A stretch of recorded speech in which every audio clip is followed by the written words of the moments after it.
మహేష్ ఆనబడితే మా ఇబ్బంది కొంచెం పదం కింద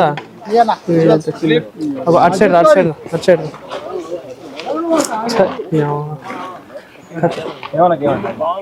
ఏంటి అది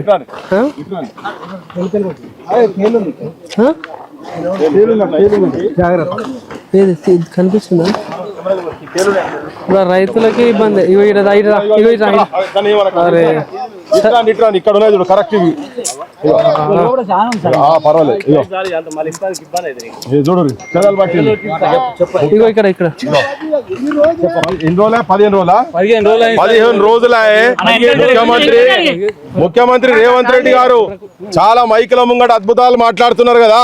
ఇగో చూడు చెదలు పట్టినాయి, మీ మెదడులకు చెదలు పట్టినట్టు రాజకీయ వ్యవస్థకు ఇట్నే చెదలు పట్టి ఉంటే మంచిగుంటుండే. కానీ ఇగో వడ్లకు చూడండి, ఇగో ఇంత అన్యాయమా, ఇంత ఘోరమా. ఇగో జనాలు చూడు, నేను చెప్పినా కదా ఇంత ముందు అక్కడ మాట్లాడుకుంటా. ఇగో బస్తాలు మొత్తం చీకిపోయి చెదలు పట్టి చీకిపోయి ఇగో వడ్ల పరిస్థితి గిది. రైతులు అందుకనే ఆత్మహత్యలు జరుగుతూ ఉన్నాయి. రైతులు ఆత్మహత్యలు ఇగో ఇందుకే.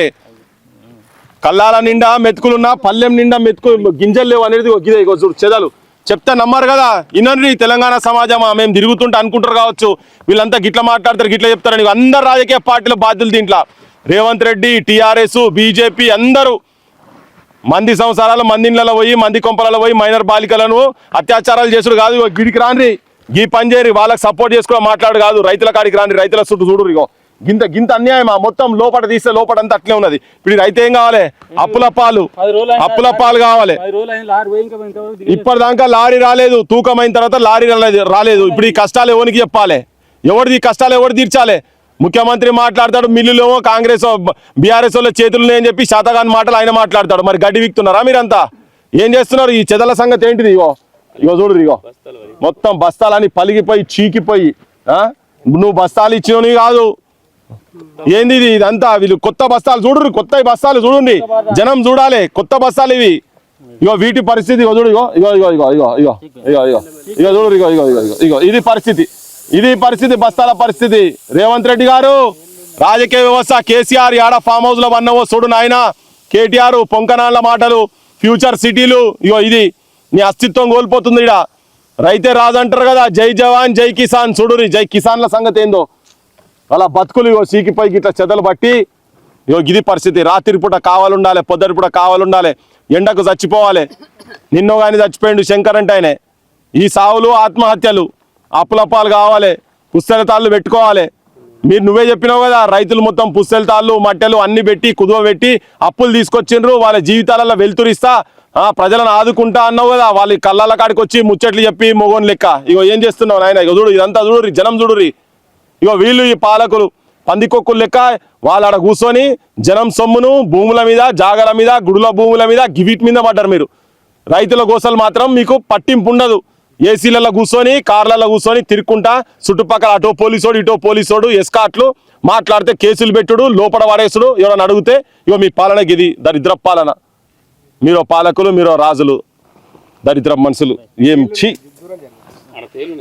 తేలున్నాయి ఆడ. ఇగో ఇది పరిస్థితి చూడండి, రైతుల పరిస్థితి.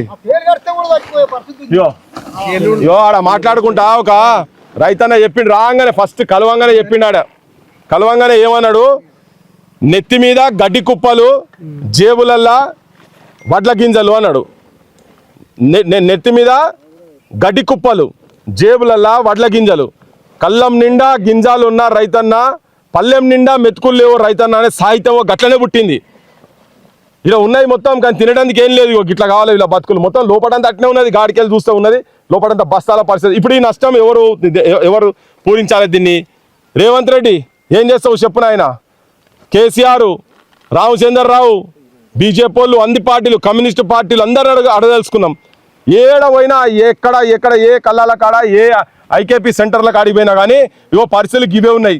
తాడుపత్రులు చీకిపోతున్నాయి. 20,000 రూపాయలు గాలికి, ఎండకు. ఏంది ఇది? ఏం కష్టాలు ఇవి రైతులకు?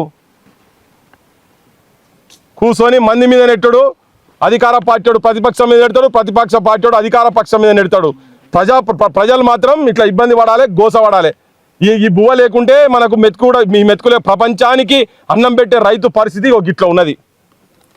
దరిద్రులకు ఓట్లేసులు బంద్ చేయాలి జనం. తీసి పెట్టుకోవాలి, అదేమవుతుంది ఆ పని చిరిగిపోయిన బరదాలు.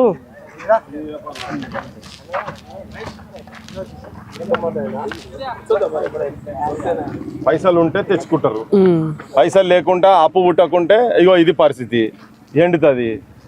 దానిలో జోకుతే వాళ్ళు అంటే నూకలు లెక్క ప్యాలాల లెక్క అయినాయి. ఈ ప్యాలాల లెక్క కాకపోతే ఏమైతే చెప్పు మరి, ఇది దాని పాయాల లెక్క కాకపోతే ఏమైతే. ఇది ఎండిన తర్వాత మనుషులమే చచ్చిపోతున్నాం కదా, రోజుకు 10, 20, 30 మంది చచ్చిపోతున్నారు. ఈ బట్టలదేం కదా, ఇగో ఇట్లా కూడా నష్టమే. ఇది తీసుకొచ్చి పెట్టినాడే 2 నెలల కిందనే కనుక అప్పుడే కాంట కనుక అయ్యేది ఉంటే ఇప్పుడు పైసలు అవ్వు, మిత్తి మిగిలు మళ్ళీ పెట్టుబడి కుండు ఇస్తారు కదా.